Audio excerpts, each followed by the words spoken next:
Hello there, my friends. This is Craig, and welcome to my channel, The Atheist Experiment.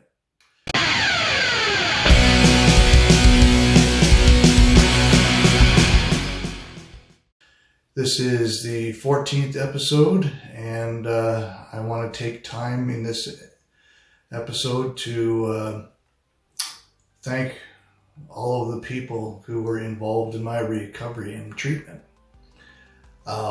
It's quite an extensive list, so please bear with me, and I do hope you listen to the entire list because I think it's very important. It's not just a list of people, it's more than that. So please enjoy what I have to, all the people that were involved in this and brought me to the place that I am right now.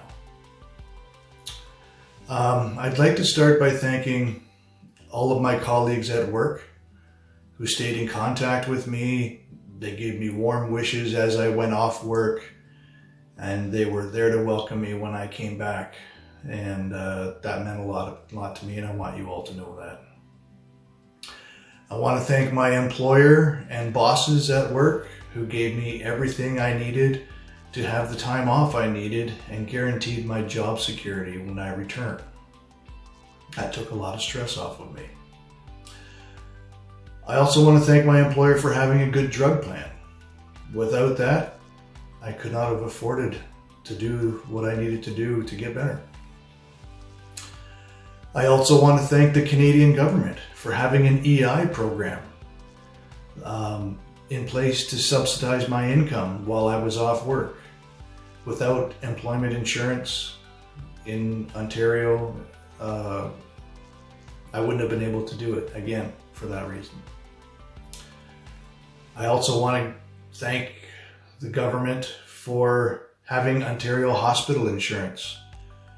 That basically paid for, other than the drugs, that paid for my entire treatment, which would have been in the hundreds of thousands of dollars if I was anywhere else in the world. So I want to thank the government for that.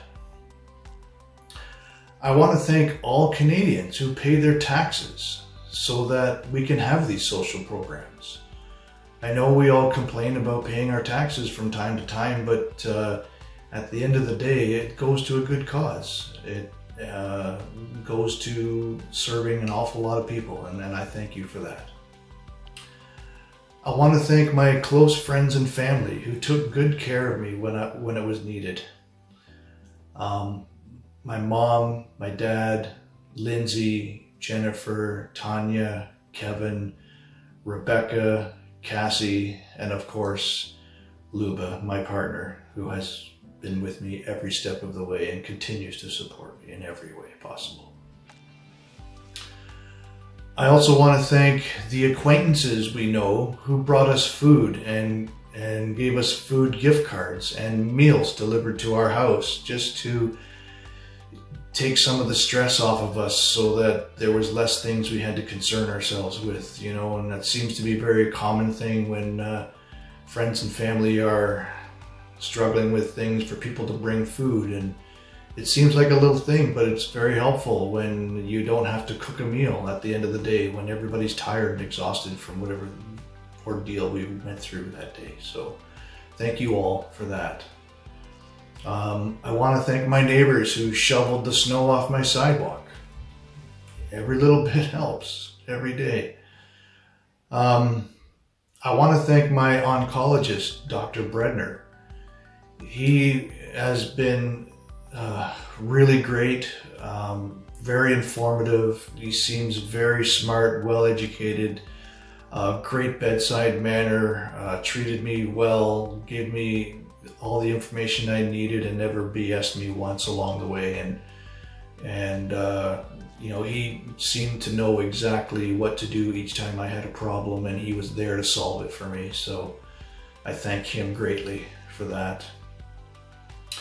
I want to thank all the nurses and support staff in the cancer clinic who worked tirelessly and administered my intravenous treatments, took blood work, checked my weight and vitals, made sure I had the right drugs, and generally did their best to make me feel comfortable. all of those people are unsung heroes, and they do so much every single day for so many people, and I want them to know that I thank them as well. And also in part with that, I want to thank all the technicians who took my x-rays, administered my radiation treatments, did my CT scans, PT scans, and MRIs. All of those people did their best to make me comfortable. I have lower back issues and it's hard for me to lay down on a flat surface, and they were very compassionate about that every single time. And I had to do that radiation and scans like every day for 6 weeks, and it was tough on me. And they did everything they could to help me out, and I thank them all for that too. I want to thank all the inventors and developers of that same technology. All those x-rays and scans and PT scans and MRIs, without all the inventors and developers out there working tirelessly to try and make this a better world, I thank them too. I thank the ambulance drivers and paramedics who got me to the hospital when I had the pulmonary embolism. They were instrumental in saving my life. I wanted to thank the emergency team that worked on me when I was dying from the pulmonary embolism.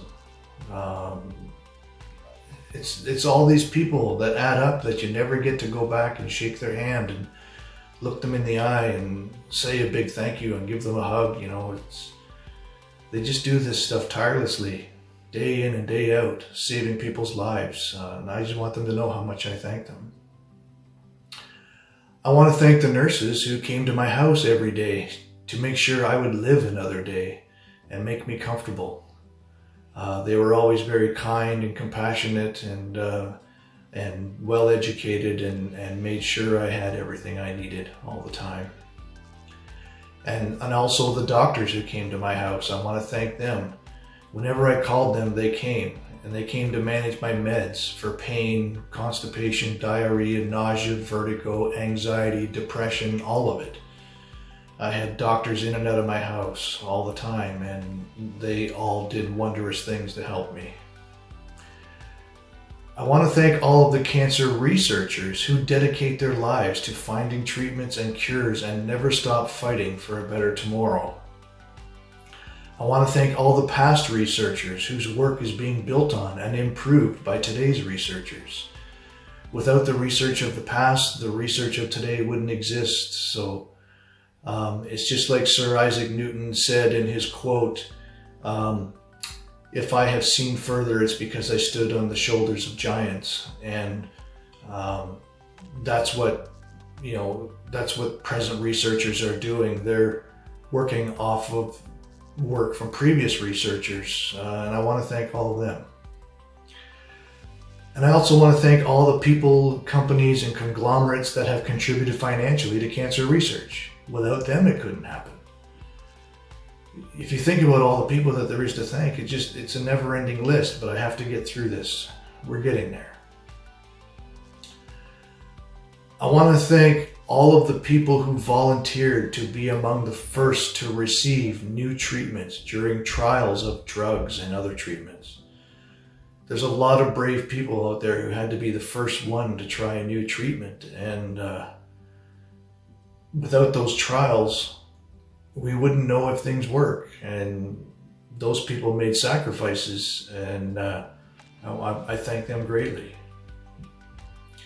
I also want to thank all the people who suffered and died at the hands of early doctors who experimented on people without their consent. Those experiments were horrible and awful, but they contributed to modern science and modern medicine. And their methods were not something that we would condone nowadays, but in early times when the research wasn't there and the knowledge wasn't there, there's a lot of people who suffered and sacrificed to get to where we are today. And I want to thank all of the scientists throughout all of human time who contributed to the advancement of knowledge and truth. Without that continuing research in all aspects of science, each one contributing to the other, none of the luxuries that we have today would exist.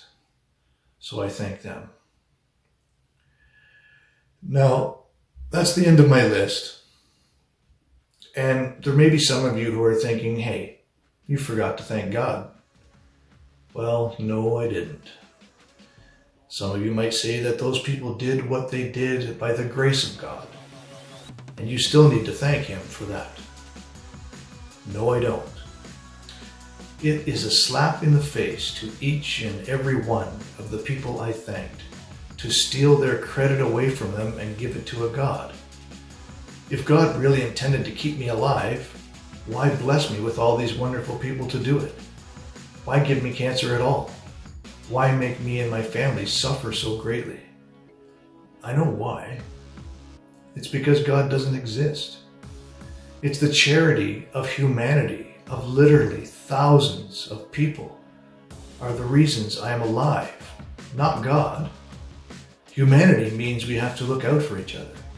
And I owe a huge debt to society that I can never pay back.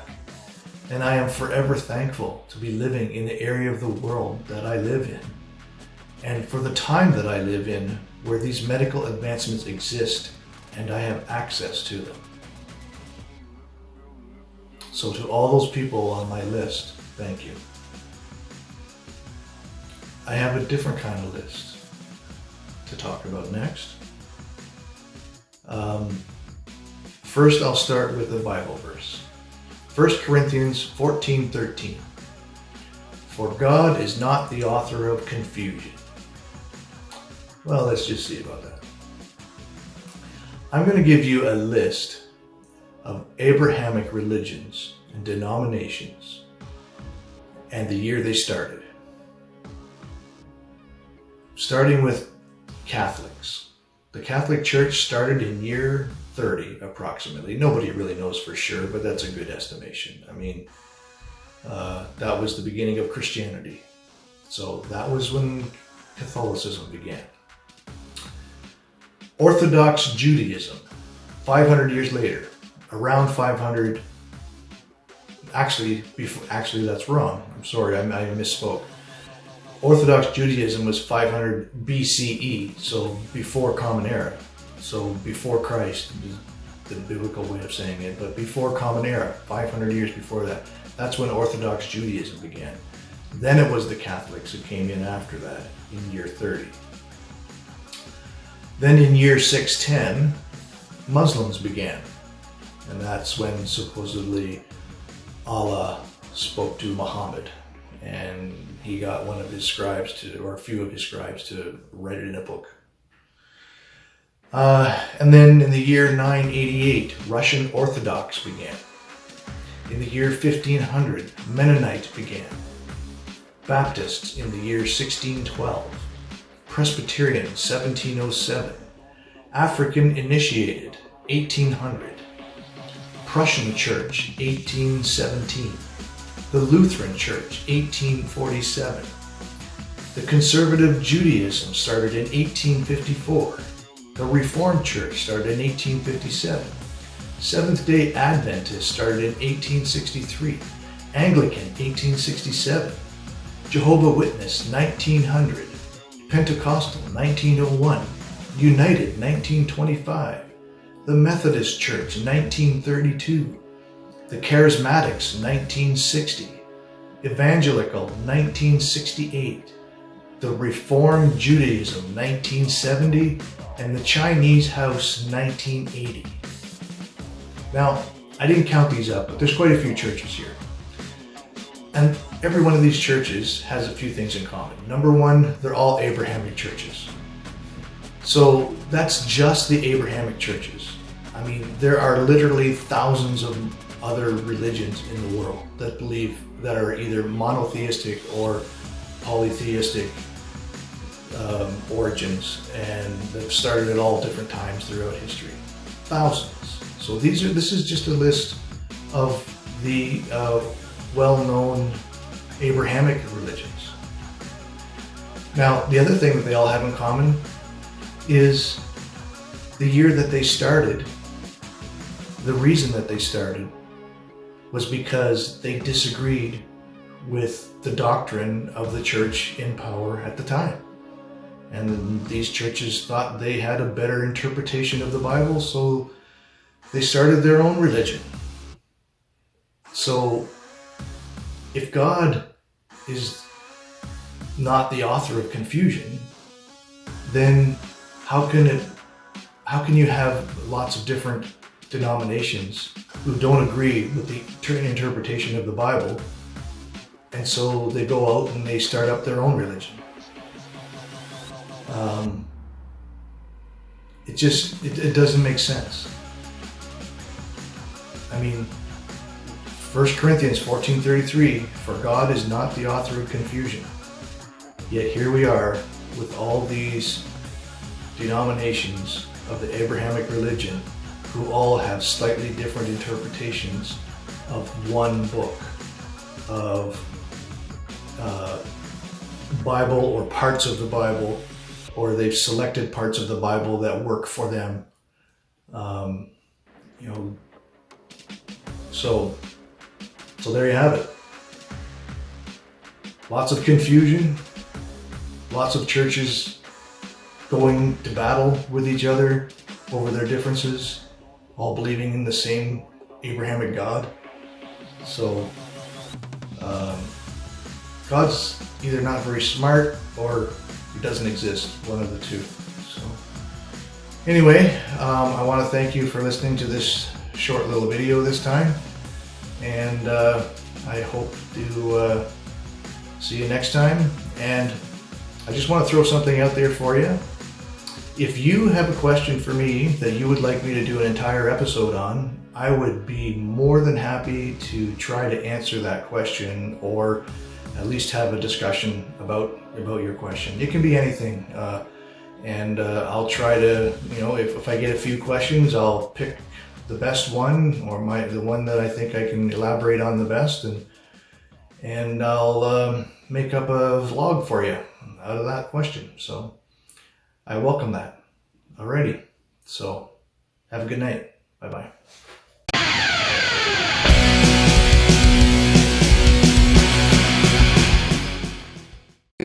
Hey there, my friends.